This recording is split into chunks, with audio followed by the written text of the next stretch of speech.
കുട്ടികളെ ഇന്ന് നമുക്ക് നല്ല അടിപൊളി ചെമ്മീൻ കിട്ടിയിട്ടുണ്ട്. ഇത് നമ്മൾ മാങ്ങ ഇട്ടിട്ട് കറി വയ്ക്കാൻ പോവുകയാണ്. അപ്പോൾ ഈ ചെമ്മീനും മാങ്ങയും കൂടിയുള്ള കറി ഒരു പ്രത്യേക രുചിയുള്ള കറിയാണ് കേട്ടോ. നമ്മൾ വേറെ കുടമ്പുളി ഇട്ട് വെക്കുന്നതിനേക്കാളും ഒക്കെ രുചി മാങ്ങ ഇട്ട് വെക്കുന്നത് തന്നെയാണ്. അപ്പോൾ ഇതെങ്ങനെയാണ് തയ്യാറാക്കുന്നത് നമുക്ക് നോക്കാം.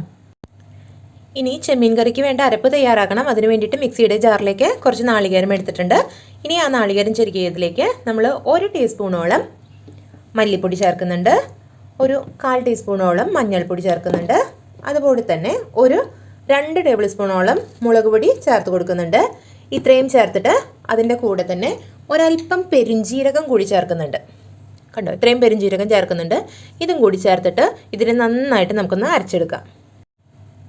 ഇനി കറി വയ്ക്കാനുള്ള ചട്ടിയിലേക്ക് നമ്മൾ ചെമ്മീൻ മാറ്റി കൊടുത്തിട്ടുണ്ട്. ഇനി അതിലേക്ക് 2 പച്ചമുളക് നെടുകെ കീറിയതാണ്, 2 3 പച്ചമുളക് നിങ്ങൾക്ക് ചേർക്കാം എരിവിനനുസരിച്ച്. അതുപോലെ തന്നെ കുറച്ച് കറിവേപ്പില ചേർത്ത് കൊടുക്കുന്നുണ്ട്. പിന്നെ ഇഞ്ചി കണ്ടോ, ചെറിയ ഉള്ളിയും കൂടി ചതച്ചതാണ്, അതുകൂടി ഇതിലേക്ക് ചേർത്ത് കൊടുക്കാം. ആവശ്യത്തിന് ഉപ്പ് ചേർത്ത് കൊടുക്കാം. ഇതിലേക്ക് നമ്മൾ അരച്ച തേങ്ങയുണ്ടല്ലോ അതും കൂടി ചേർത്തിട്ട് മിക്സ് ചെയ്തിട്ട് നമുക്കിത് തിളപ്പിക്കാൻ വെക്കാം.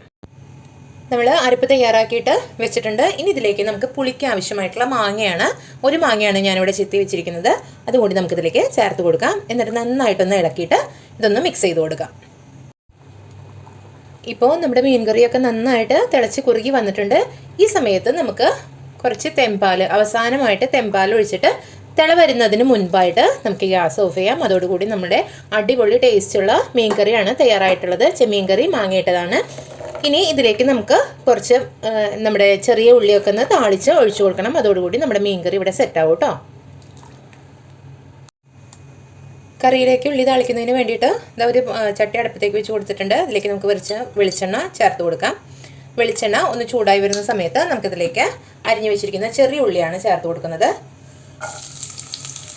അതോടൊപ്പം തന്നെ കുറച്ച് കറിവേപ്പിലയും കൂടെ നമുക്ക് ചേർത്ത് കൊടുക്കാം. ഉള്ളിയൊക്കെ നന്നായിട്ട് മുരിഞ്ഞു വന്നിട്ടുണ്ട്. ഈ സമയത്ത് നമുക്ക് 2 പെരുംജീരകം കൂടി ഇതിലേക്ക് ചേർത്തിട്ട് നമുക്ക് കറിയിലേക്ക് ചേർത്ത് കൊടുക്കാം.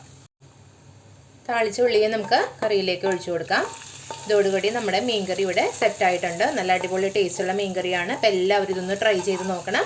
ഇതുപോലുള്ള ഈസി റെസിപ്പികളുമായിട്ട്, അതുപോലെ തന്നെ നല്ല രുചികരമായിട്ടുള്ള റെസിപ്പികളുമായിട്ട് നമുക്ക് അടുത്ത ദിവസം വീണ്ടും കാണാം. അതുവരേക്കും ബൈ ബൈ.